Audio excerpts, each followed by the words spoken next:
We have sweet butters that used to be about $1.99, and this is now $3.29. Eggs went down, but everything else went up. This is sad. A loaf of bread costs us $4, and it looks like it's getting smaller. Yes. Do coupons help? No. Do you know which 8 great value products at Walmart have doubled in price over just the past few months? These staples, once a must-have in the kitchens of countless American families, are now leaving shoppers stunned when they see the total on their receipts. The culprit isn't Walmart. The real hit comes from the hardline tariffs imposed by the Trump administration, which have sent the cost of imported materials through the roof. Flour, plastic packaging, aluminum, cheese, all of it now costs far more. And when input costs double, Walmart has little choice but to raise prices even on its pride and joy budget line. Great value. The question is, if the cheapest items at Walmart have doubled in price, what's going to happen to everything else? Let's break it down. Here are the 8 great value products seeing the steepest price hikes, and why this may be only the beginning. Number 1. Great value, whole kernel corn. Do you remember the last time you could buy a can of corn at Walmart for under $1? That's not a rhetorical question. If you head to Walmart this week and check the price tag on great value, whole kernel corn, you might do a double take. A can that used to go for around 78 cents is now pushing $1.45, and in some places it's hit $1.69. The most alarming part isn't just the increase itself, it's the speed. This jump happened in less than 4 months, so why has something as basic as canned corn, a lifesaver for millions of low-income households, shot up in price so quickly it starts with something most people overlook: the metal can. Most Walmart corn cans are made from aluminum alloy or tin-plated steel, much of it imported from Canada, Mexico, and China. When the Trump administration reinstated tariffs on these metals as part of a trade retaliation package in early 2025, 50% on imported aluminum and nearly 38% on steel, packaging costs spiked overnight. More expensive cans, more complicated logistics. But that's not the end of it. Corn, while widely grown in the US, still depends on industrial processing and canning lines. That includes filtration, drying, and heat treatment systems, much of which are imported from Asia. When replacement equipment got hit with tariffs or stuck in customs factories, had to scale back production. Lower output means higher prices. Simple as that. The result?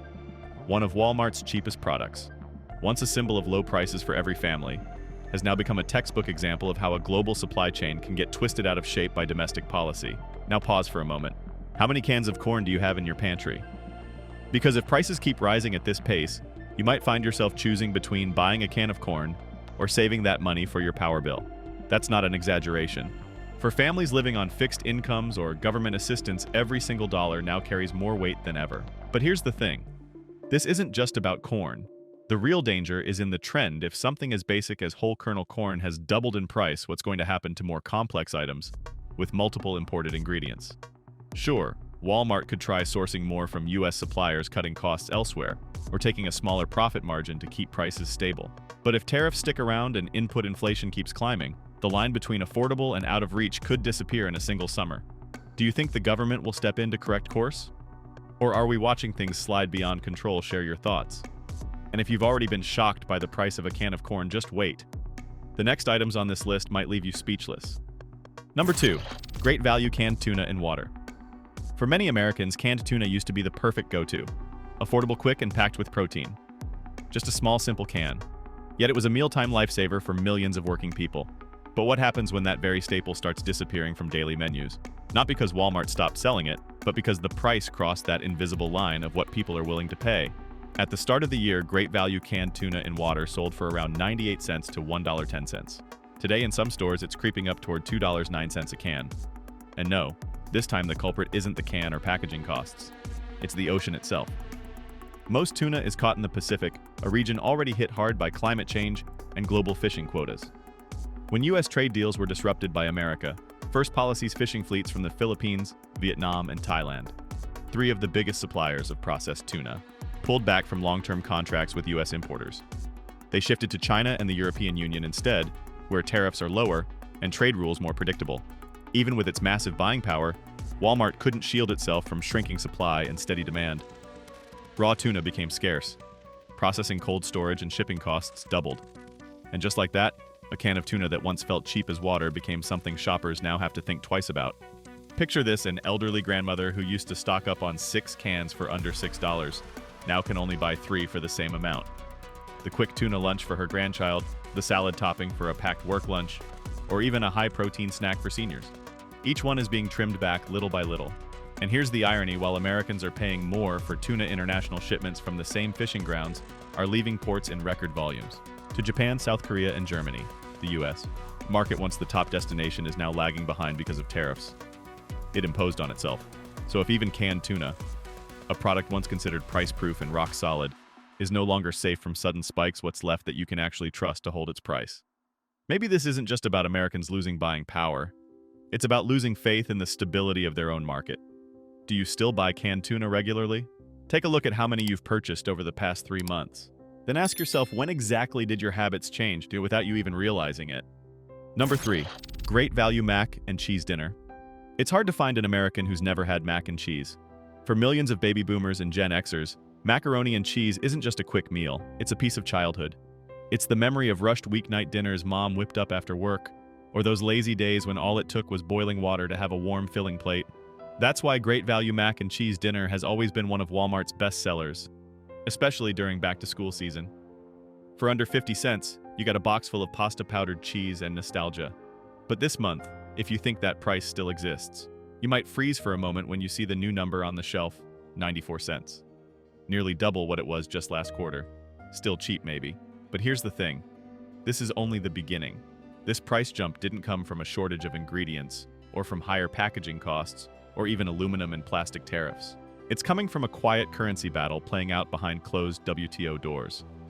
Most of the cheese powder and flavorings in mac and cheese are produced in Ontario and Monterey, places where Canada has long offered lower production costs, optimized through decades-old trade agreements. But when the US slapped temporary tariffs on imported dairy products under Trump's Restore Domestic Industry campaign, Canada hit back immediately, raising tariffs on milk powder and dried cheese products shipped to the US.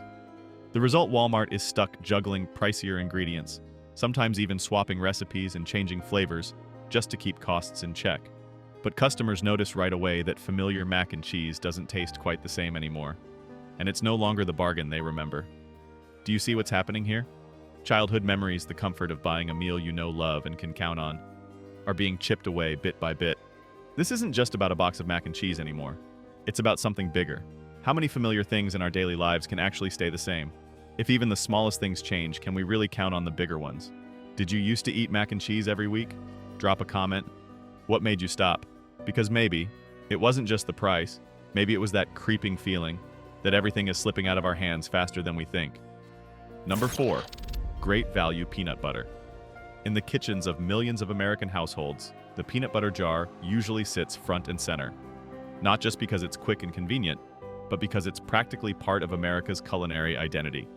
From breakfast sandwiches to late-night snacks, peanut butter is the glue connecting generations. But lately, shoppers have been asking, why has a 40-ounce jar of great value peanut butter jumped from about $2.98 to nearly $5.30 in such a short time? It's not just making the grocery bill heavier. It's making people wonder, who's to blame? In the last 3 examples, we talked about packaging seafood and powdered milk. This time the battle starts right here in the US. Peanuts are one of the few crops America doesn't need to import. The biggest growing regions, Georgia, Alabama, and Texas, have been farming them for generations. So why are prices still climbing? The answer: severe drought, irrigation shortages, and a less obvious culprit: imported fertilizer costs. Since the government slapped steep tariffs on ammonium nitrate and phosphate from Russia and China in the name of protecting domestic agriculture, small farms have been struggling with fertilizer prices that have doubled. And when growing costs skyrocket, farmers have 2 choices: abandon fields or raise prices. So who benefits? The answer might surprise you: giant agribusiness corporations, the power players controlling the entire chain from seed to supermarket shelf. With hundreds of thousands of acres, they can lock in massive contracts, optimize tax breaks, and even lobby for special fertilizer import routes. When prices rise, they're the only ones who don't take a hit. In fact, they profit from the market chaos. And here's the ironic part: it's the everyday consumer who's subsidizing these corporations' prosperity, one seemingly ordinary spoonful of peanut butter at a time. But not everyone is taking it quietly. Local cooperatives in Georgia and Alabama are starting to organize, demanding direct access to subsidy programs instead of having to go through middlemen. Some farmers are even pushing Walmart to buy peanuts directly from small US farms, cutting out the middle layer and lowering costs. Could it work? Maybe. But only if consumers start asking themselves, who am I really paying? And why do you remember when peanut butter was something you always had in the pantry? And now, are you buying it less often or switching to cheaper, lower quality options? Next time you're at the store, try flipping that jar over. Look at who's behind every ounce you buy. You might realize the real value isn't in the jar. It's in the path it took to get to you. Number 5. Great value frozen broccoli florets. A few years back, if there was a food that checked all the boxes, healthy, convenient, and so cheap it almost felt like a steal, Great value frozen broccoli florets would have been right at the top of the list. For under $1, you could walk out with a 12-ounce bag of frozen broccoli, enough for a wholesome dinner for the whole family. And you know what many middle-aged Americans actually switched from fresh produce to frozen veggies, convinced it was a smarter, more modern, and budget-friendly way to eat healthy. But now the tide is turning. Quietly but steadily, the price for that same bag of great value broccoli has climbed to $2.05 in many states across the East Coast and Pacific Northwest, about 2.2 times higher than it was at the start of the year. And that raises a big question. How on earth is frozen broccoli getting more expensive faster than red meat? The answer lies in something you can't see: cold energy. To get that bag of frozen broccoli to your table, the supply chain has to work like a well-oiled or well-chilled machine. From the moment it's harvested in California or Arizona, it's cooled almost instantly, trucked across state lines in refrigerated trailers, stored in massive cold warehouses, and finally kept frozen in Walmart's in-store freezers until you pick it up. And anyone who's been following the energy market knows, cooling and storing food has gotten at least 45% more expensive since natural gas and electricity prices were hit by tariff tensions between the US and Canada, one of America's key energy suppliers. When local utilities hiked rates, cold storage facilities had no choice but to raise their rental fees. And Walmart is now paying more for a process that used to run almost silently in the background. But here's the twist: the real winners aren't who you think. They're domestic energy companies. While consumers are shelling out extra dollars for every bag of broccoli, power companies and logistics firms with exclusive cold storage facilities have seen profits jump over 30% in the last quarter. Some are even building brand new chilling plants to ride the wave of the post-pandemic clean eating revival. See the irony: broccoli, once a go-to symbol of affordable, healthy eating, has become a luxury for the very people who chose it to save money. Meanwhile, the companies running those minus 40-degree freezers are heating up. In the most literal sense. Do you still buy frozen broccoli regularly? And when was the last time you grabbed it without checking the price first? Maybe it's time we start asking not just what's on our plate, but who's controlling the temperature of every single veggie we eat. Number 6. Great value string cheese. For American kids, string cheese isn't just a snack. It's pure joy. It's the slow, satisfying ritual of peeling each string of cheese like a little craft project. For adults, it's a convenient, low-carb, high-protein pick-me-up that fits perfectly into keto and other low-carb diets. That's why great value string cheese became a fast favorite. Not just because it tasted good, but because it was affordable. A 12-stick pack for under $2.98 used to be the ultimate tasty, healthy, cheap staple in just about every family fridge. But lately, you might have raised an eyebrow at the self-checkout $5.75. Nearly double in just 4 months. No warning, no noticeable bump in quality. So what's going on? Unlike fresh produce, string cheese needs a far more complex supply chain: pasteurized milk, rennet enzymes, precision molding, refrigeration, and individual plastic wrapping for each stick. In other words, it's a small product that's vulnerable to nearly every cost spike. From dairy prices to molded plastic packaging, to cooling costs to last-mile logistics. Yet the biggest driver right now isn't the ingredients. It's retail pricing strategy. With price caps squeezing many essential goods, Walmart, like other major retailers, has quietly shifted cost pressures onto products that are grab-and-go, non-essential, and rarely price-checked. And string cheese fits the bill perfectly. Parents aren't counting pennies when tossing a snack into the cart for their kids, but when you multiply that across millions of purchases, it's a huge low-resistance revenue stream, one that can yield higher profit margins than milk or even meat. So who's really cashing in? Not necessarily the cheese manufacturers, but the pricing strategy teams at big retail chains. These are the people you'll never see in the news, yet they decide daily which products go up by how much in which states and at what times. Armed with billions of data points on consumer behavior, ever notice how string cheese is almost always placed at kid eye level? That's not an accident. The price may rise, but the shelf placement stays prime, sometimes even better. to keep it looking convenient and worth it. A small product, but one that reveals the entire game of data strategy and consumer psychology.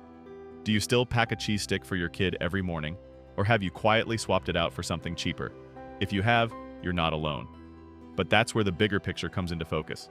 Buying power isn't just about money. It's about trust that even the smallest products will be treated fairly. And if that trust starts to crack, how long before consumers walk away altogether? Number 7, great value flour tortillas. Picture this. You're at Walmart with a short, simple grocery list. Eggs, milk, a bag of cheese, and a few packs of tortillas. Enough for a week's worth of homemade burritos for the whole family. You head to the bakery aisle and grab the familiar 20-count pack of great value flour tortillas just like always. But today, something makes you pause. $3.88. Just last month, the exact same pack, same flavor, same size was $1.78. You glance around. No clearance signs, no special promotions. You even pull out your phone, scroll back through past orders, and there it is in black and white, the price has doubled. No warning, no announcement. No one said a word. What's going on? What you're holding is a thin flatbread made from flour, vegetable oil, water, and salt. About as basic as it gets. But precisely because it's basic, it's also the most vulnerable to global ingredient price swings. Since the start of the year, vegetable oil prices, especially canola and sunflower oil, have jumped nearly 60% due to poor harvests in Ukraine and Canada. At the same time, the U.S. imports much of its tortilla flour from Mexico, where a newly imposed export tax was designed to protect domestic supply, sending import costs soaring. So who's cashing in when shoppers have to pay double for the same pack of bread? Ironically, it's logistics companies and major cooking oil producers. When raw material markets get volatile, they're allowed to tack on contingency fees. Charges you'll never see printed on your receipt, but they're there, quiet, steady, and over time they add up. And Walmart, they're not as aggressive with price hikes as some other brands, but with great value, long seen as the price floor. A jump of even 100% leaves shoppers with nowhere to trade down. That's how one thin piece of bread can be the drop that overflows the whole grocery cart. Do you still make tacos every week? Or have they been replaced with cold sandwiches, instant noodles, or simply skipping a meal? Not because you want to, but because even a soft tortilla isn't soft on your budget anymore. We've already seen meat go up, vegetables go up, milk go up. But when even tortillas can't hold the line, what's left that's truly stable in a so-called prosperous society? Think back to the last time you put something back on the shelf because the price just didn't make sense. Maybe it was tortillas, maybe something else. But the feeling was probably exactly the same. Number 8, great value breakfast, sausage links. Not too long ago, breakfast for a middle-class American family often began with a cup of coffee, a couple of fried eggs, and a few small sausage links. Quick, easy, and wrapped in that warm, classic American feeling. It wasn't fancy, it wasn't expensive. It was just part of the routine, something automatic. And for years, great value breakfast sausage links embodied that perfect blend of convenience and thrift. For just under $2.50, you'd get 20 links, enough to portion out for the whole week, making it a freezer staple in millions of households, especially among Americans over 50. But this past August, shoppers started to pause. In many Walmart stores, that same pack of sausage had jumped to $4.98, and in some locations past $5.20, forcing people to decide whether to keep their breakfast ritual or cut out that tiny bit of protein altogether. So what happened? It wasn't the packaging, it wasn't the trucking, it was the cost of processed pork. A product hit from all sides by import tariffs on livestock, feed the rising expense of keeping meat frozen, and worker shortages at meat packing plants in the Midwest. Over the past year, smaller processors have been shutting down in droves, unable to keep up with surging costs for labor insurance and stricter disease control measures. The result, larger corporations swooped in, took control of the sausage supply chain, and began raising prices at a pace that needed no explanation. Which means that when you buy what seems like a cheap pack of sausage, you're really paying for the shrinkage of America's once proud domestic meat industry. And who benefits? Not the workers, not the farmers, but the mega processors now importing frozen pork from Brazil and Argentina. Countries where meat is cheaper, but where quality and sanitary oversight don't meet the same standards. And here's the part you might not have noticed. Even in something as small as a breakfast plate, you're now faced with choices you shouldn't have to make. Keep the habit or compromise your health. Hold on to what's familiar, or accept the cold logic of the market. Maybe the most painful part isn't the price hike itself. It's the creeping sense of losing control, when the certainties of daily life are being chipped away one grocery item at a time. Think back. When you were younger, did you ever imagine you'd have to weigh and calculate just to keep your breakfast the same? And if even breakfast can't stay simple, is there any part of the day we can truly feel at ease? From a can of corn to a bag of frozen vegetables, to the sausage links on your morning plate, everything in your Walmart cart is speaking up. Not loudly, not dramatically, but with each price tag sending a quiet warning. When even the cheapest items start climbing, no one is untouched. But here's the thing, you're not powerless. When you understand the cause, when you can see clearly who's profiting and who's paying the price, that's the first step toward reclaiming choice. Not just about what you buy, but about how you live in a world where the familiar is changing before your eyes. This video does not promote division within the United States or encourage segregation. All content is presented for the purpose of exploration, analysis, and fostering discussion based on current events, public sentiment, and social trends. We fully respect the United States Constitution and all federal regulations. If today's analysis made you think, drop a comment so we can keep the conversations going. And don't forget to like, subscribe, and hit the bell so you will never miss our next independent deep dive.